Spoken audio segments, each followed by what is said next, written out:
तो आज हमारे साथ हैं डॉक्टर निमेश देसाई जो कि एक ऐसे विषय पर बात करेंगे जिस पे अभी तक ज़्यादा बात हुई नहीं है। दरअसल जब भी हम लोग मेंटल हेल्थ की बात करते हैं तो हमारे दिमाग में बहुत सारी चीज़ें आती है कि मेंटल हेल्थ का कनेक्शन जो है हमारे विचारों के साथ है, हमारे इमोशंस के साथ है। लेकिन मेंटल हेल्थ का जो एक कनेक्शन है वो हमारी गट हेल्थ के साथ हुई है। गट हेल्थ यानी हम खाते क्या हैं, इसका हमारे मेंटल हेल्थ पर बहुत गहरा प्रभाव पड़ता है। और डॉक्टर साहब मैं जानना चाहती हूँ कि चूँकि ये चीज़ एक नया कॉन्सेप्ट है, पहले कहा जाता था कि आप जैसा सोचते हैं, आप वैसे ही होते हैं, ठीक है? लेकिन वैसे ही आपके जो दिमाग है वैसे ही काम करता है। बट इधर एक नया कॉन्सेप्ट आया है कि आप जो खाते हैं, जैसे ही आपकी गट हेल्थ है, वैसे ही कहीं न कहीं आपके मेंटल हेल्थ भी होती है। जी। बिल्कुल, बिल्कुल सही है। याद करें मुझे लगता है भारतीय शिक्षा प्रणाली में कम से कम 4-5 पीढ़ी से ये चल रहा है कि हम सब ऐसे लिखते रहे हैं sound mind in sound body, हुँ, है ना? कोई भी पीढ़ी शायद तो ऐसी नहीं है जो वर्नाक्युलर लोकल लैंग्वेज में या अंग्रेजी में ये निबंध ना लिखा हो। हुँ, तो उसका अमल करना हम जब बड़े हो जाते हैं तो थोड़ा भूल जाते हैं। हुँ, कि माइंड और बॉडी फिजिकल और मेंटल हेल्थ जैसे आपने कहा एक दूसरे से इतना प्रभावित है, एक दूसरे से इतना संबंधित है कि इनको अलग थलग देखना डॉक्टरों के लिए शायद जरूरी हो। हुँ, साइकियाट्रिस्ट मेंटल हेल्थ देखेंगे, गैस्ट्रोएंटरोलॉजिस्ट गट देखेंगे, डर्मेटोलॉजिस्ट स्किन देखेंगे, लेकिन एक व्यक्ति विशेष के बॉडी माइंड ब्रेन सिस्टम में तो वो सब जुड़ा हुआ है, हुँ, सबसे पहली बात। और उसमें दो चीजें उभरी जैसे आप कह रहे थे, मुझे ध्यान आया, स्किन और गट, ये दो नए विचार हैं। स्किन में कम से कम ज्यादा ये है कि आपकी जो मानसिक स्थिति है वो स्किन के थ्रू दिखेगी, हुँ, है ना? मानसिक स्थिति राइट। कैसी है वो स्किन में प्रभावित होगी, प्रतिबिंबित होगी। गट में दोनों तरफ ऑलमोस्ट 50-50 है। मैं जैसी मानसिकता रखता हूं वैसे मेरा गट बिहेव करेगा। और जो आप कह रही थी, भाई मेरी जो खाने पीने की आदत है, जीवन शैली है, वो मेरे मानसिक स्वास्थ्य को डिटरमाइन भी करेगा। ओके, जो पुराने वक्त में कहा गया था सात्विक राजसिक तामसिक, ओके। वो सिर्फ सिर्फ स्वभाव के रूप में नहीं है। हुँ, उस वक्त तो और बड़ा खान-पान। कॉम्प्रिहेंसिवली कहा गया था हमारे शास्त्रों में कि राजसिक, तामसिक और सात्विक जीवन शैली है। हुँ, तो जीवन शैली में सब कुछ आ गया। मेरी सोच कैसी है, मेरी मानसिकता कैसी है, मेरा रोजाना बर्ताव कैसा है, और मेरी खाने पीने की आदत क्या है। हुँ, तो अगर सात्विक भोजन है तो शायद वो मुनासिब होगा अच्छे जीवन को, मानसिक स्वास्थ्य को बनाए रखने के लिए। हम इसमें आदर्श की बात नहीं कर रहे हैं। आदर्श तो ये हो कि भी हम सब सात्विक हो जाएं, लेकिन क्या सात्विक होने का मतलब नीरसता है? कतई नहीं, हुँ, है ना? तो हम इसमें अगेन एक्सट्रीम सॉल्यूशंस ना ढूंढें, लेकिन इसका मर्म अगर समझें और हम सब अपने रोजाना आम जीवन में इसको लागू कर पाएं तो बहुत अच्छा होगा। मुझे दो तीन अगेन लेवल पे बात दिख रही है जो आप सवाल उठा रहे हो। जो लंबे अरसे की मानसिक बीमारी से ग्रसित मरीज हमारे हैं, तो उनको जब अस्पताल में हमारे क्लिनिक पे लाया जाता है तो अक्सर परिवार को और व्यक्ति विशेष को समस्या होती है, भूख नहीं लगती है या भूख ज़्यादा लगती है या इसके खानी पीनी बैलेंस नहीं है, ये कुछ बहुत ज़्यादा चाय पीता है, ये बहुत कुछ सिर्फ चावल खाता है, सिर्फ खाना नहीं खाता। तो एक तो समस्या हुई जिनको गंभीर मानसिक बीमारी है उनके गट हेल्थ को। दूसरा, हम में से ज्यादातर लोग जो मानसिक रूप से कभी ना कभी परेशान रहते हैं, क्या हम अपनी मानसिक परेशानी को अपनी जीवन शैली और गट हैबिट बदल के ठीक कर सकते हैं? एग्ज़ैक्टली यही जानना राइट? चाहती हूँ मैं। जो आपका मेजर कंसर्न है। और तीसरे, क्या अगर हम हमारी गट हेल्थ और गट हैबिट ठीक रखेंगे तो क्या मानसिक समस्या से बच सकते हैं?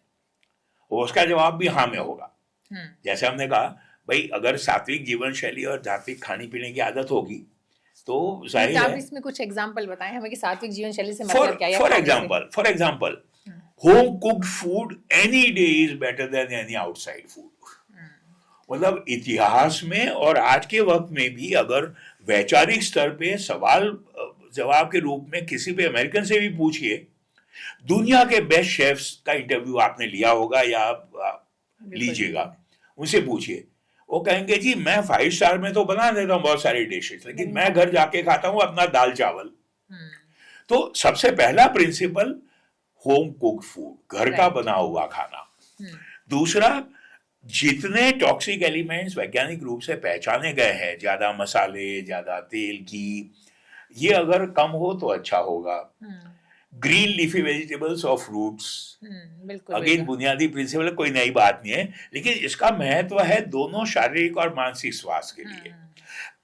एक एक एक कॉन्क्रीट बात कर लें इस दौरान, हमारे डिप्रेशन के मरीजों में अक्सर ये प्रॉब्लम होती है विशियस साइकिल में, हम्म। कॉन्स्टिपेशन, कब्ज की तकलीफ सबसे बड़ा एक फीचर है डिप्रेशन के साथ। ओके। तो अब इसको अलग अलग मरीज में नहीं तो एनालिसिस सर, अलग जी होगी। जी, इसमें ये सवाल है मेरा कि हम्म, जिनको कब्ज होती है उनको डिप्रेशन होने के चांसेस ज्यादा होते हैं, जिनको डिप्रेशन होता है उनको कब्ज होती है? वही मैं कहना, दोनों होगा ना। अच्छा, ओके। भाई अगर मैं डिप्रेशन में हूं तो मेरा बायोलॉजिकल सिस्टम ऐसा चलता है कि मुझे कब्ज होगी, लेकिन अगर कब्ज को मैं ठीक कर लूं हम्म। तो शायद डिप्रेशन में मदद होगी ठीक होने में। लेकिन जो हम प्रिवेंशन की बात कर रहे हैं कि अगर मैं शुरू से ही अपनी गट हेल्थ और हैबिट अच्छी रखूं तो डिप्रेशन होने की संभावना कम है। मान लीजिए डिप्रेशन होगा, बायोलॉजिकल डिजीज है जैसा हम क्लेम कर रहे हैं, तो कम से कम उस डिप्रेशन को कॉम्प्लिकेट करने वाला कब्ज का सिम्टम साथ नहीं होगा, जुड़ेगा नहीं। हम्म। तो by keeping good gut health I am reducing the complication and the severity of depression. भाई डिप्रेशन जैसे फला प्रतिशत में 20 में से एक व्यक्ति को हो सकता है कभी ना कभी लाइफ टाइम में, राइट? तो डिप्रेशन होना है तो होगा, लेकिन उसकी अगर मेरी लाइफस्टाइल ठीक होगी, अगर मेरी गट हैबिट ठीक होगी, तो डिप्रेशन का वो कॉम्प्लिकेशन तो एटलीस्ट उससे बचा रहूंगा मैं, क्योंकि माई गट इज क्लियर। राइट। कई बार ये भी हकीकत है कि जो जो गट की बीमारियां हैं, स्टमक इंटेस्टाइन्स की, जो हमारे साथी विशेषज्ञ देखते हैं, उनको पहचाने, उनको अच्छे से पहचाने, लेकिन उनका इलाज जैसे एक है इरिटेबल बावेल सिंड्रोम। भाई हम सब जानते हैं क्या होता है, आईबीएस। बचपन से हम जानते हैं सब, और पूरी उम्र में रहता है। जब मैं तनाव में होता हूं तो मैं टॉयलेट बार बार जा रहा हूं, राइट? भाई चाहे चाहे यूरिन पास करने या इवन मेरा गट स्टूल मूवमेंट दिन में 4 बार हो जाता है। तो इसको अगर मैं पहचानता हूं तो इससे बचूं कैसे? राइट। अपनी हेल्थ हैबिट्स ऐसे रखूं, अगर मैं ग्रीन लीफी वेजिटेबल्स खा रहा हूं। और मतलब ठीक ठाक पानी भी अगर आप सबसे पिएंगे, बड़ी ठीक बात है, पानी की 8 गिलास अमाउंट, 10 पानी की गिलास मात्रा। नॉर्मली माना जाता है। बहुत अच्छी बात आपने याद दिलाई। हम ये मानते हैं कि दिन में कम से कम 3 हो सके तो 4 लीटर पानी जी जी 24 घंटे के अंतराल हाँ, में जाना इसीलिए मैंने चाहिए। बोला कि वो 9-10 गिलास तो माना ही जाता बहुत। है। तो कॉन्स्टिपेशन का और कॉन्स्टिपेशन से मानसिक पीड़ा का एक बहुत बड़ा कारण है, और ये मैं आपको प्रैक्टिकली बताऊं, बहुत सारे मरीजों को मैं क्लिनिक में कहता हूं। हम्म। मेरा एक सवाल होता है, डिप्रेशन के ट्रीटमेंट भी चल रहा है, वो कहते हैं अच्छा थोड़ा दवाइयों से ही कभी हो जाता है। ये भी हकीकत है, जो दवाइयां मानसिक तकलीफ के लिए दी जाती है उससे कॉन्स्टिपेशन थोड़ा बढ़ जाता है कई बार। तो अक्सर ही बात उठ जाती है, डॉक्टर साहब कब्ज हो रही है। तो हमने कहा डिप्रेशन के कारण है, थोड़ा दवाई के कारण है, या जो जीवन शैली है। सबसे पहले ये बताइए पानी कितना पीते हो दिन में? और अक्सर जवाब होता है नहीं डॉक्टर साहब 1-2 लीटर तो पी लेते हैं, 4-5 गिलास। जैसे आप और हम दोनों कह रहे हैं नहीं चलेगा। पूरा गट मूवमेंट जो है उसका वन बेसिक प्रिंसिपल है amount of water. Right. Second green leafy vegetables या रफेज, जिसको चाहे, है ना? और तीसरा जो हमने कहा, जो जो टॉक्सिक हार्मफुल एलिमेंट्स हैं, मसाले घी तेल, वो कम हो। चौथे बाहर का खाना। मैं कल ही सोच रहा था कहीं ड्राइव करते हुए या पता नहीं कैसे, अमेरिकन अमेरिकन कल्चर की चर्चा नहीं कर पाएंगे विस्तार में, लेकिन जो जो बहुमुखी बहुमुखी प्रभाव है ना अमेरिकन कल्चर के पूरे विश्व भर में, उसमें से एक ये है कि आप सोचें उसका नाम ही वर्गीकरण दिया गया है जंक फूड।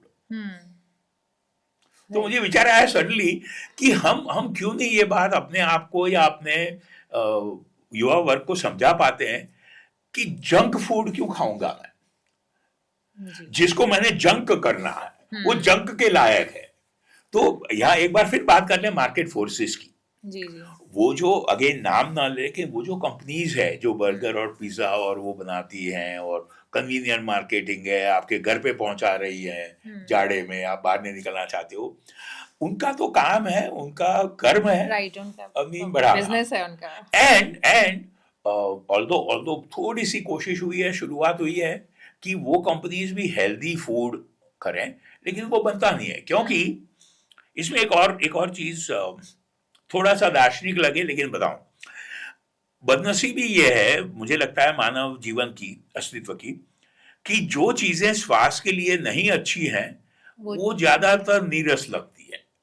खासकर बच्चों को। नहीं, स्वास्थ्य के लिए जो अच्छी अच्छी हैं वो नहीं रस लगती हैं, हाँ, जो अच्छी नहीं ही है वो वो टेस्ट बड़ी लगती हैं। आकर्षित लगती है। ये ये खाने-पीने की सोचिए एक देखिए एक सर, इसको सिंपल लाइन में अगर सिंपल भाषा में कहें तो ऐसे कह सकते हैं कि जो आपकी जीभ को पसंद आता है वो अक्सर आपके पेट के लिए, आपकी हेल्थ बिल्कुल के लिए सही अच्छा कही नहीं आप।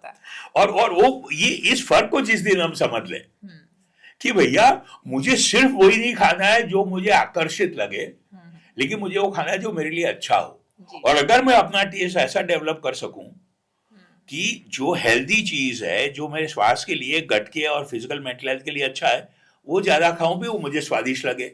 बिल्कुल, बिल्कुल। और ये काम रहेगा नहीं, इसका सिर्फ़। एक मैंने एक बीच का फ़ॉर्मूला निकाला है अपने घर हुँ, में, जैसे मेरी बेटी है, तो मैं उसके लिए क्या करती हूँ, अक्सर कई लोग कहते हैं कि बिल्कुल आप बिल्कुल मत खिलाइए बच्चे को, मतलब प्रैक्टिकली पॉसिबल नहीं है। हुँ, तो मैं उसको कोई भी चीज़ जिस दिन बाहर खाना होता है, उसकी कोई पार्टी होती है, तो मैं उसे सबसे पहले कुछ जो उसका अपना मतलब जूस बड़ी है, बात, सूप है, राइट। जो भी उसके फ्रूट्स हैं, वो उसको मैं पहले दे देती हूँ या सब्जियाँ भी हैं। मैं उसको कहती तो हूँ बेटा उसका पेट पहले आधा भरा हुआ है ये जब आप तक पहले पार्टी खा नहीं कर के आता। जाओगे, ठीक है? तो अब वो इस मामले में वो समझने लगी बहुत कि अच्छी ये बात मैं है। खाती हूँ तो मुझे उसके बाद वो मिलेगा, अदरवाइज़ वो बाहर वाला वो फिर नहीं मिलेगा। तो इसलिए वो बैलेंस रहता है कि चलिए आप बाहर के लिए भी खा बिल्कुल। सकते हैं। बिहेवियर थेरेपी और साइकोलॉजिकल थ्योरी से जो आप उदाहरण दे रही हैं, वो बड़ा बड़ा सॉलिड है। जी, जी। सपोर्टेड बाय साइंस जी, कि भैया अच्छा not only in terms of the gut feeling but also psychologically जैसे आपने कहा भाई मुझे जो हेल्दी चीज़ है वो पहले खा ली अब मुझे पसंद की चीज़ मिलेगी। जी, जी। लेकिन ये सच में गहराई के लेवल पे न सिर्फ खाने पीने में जीवन में सच है।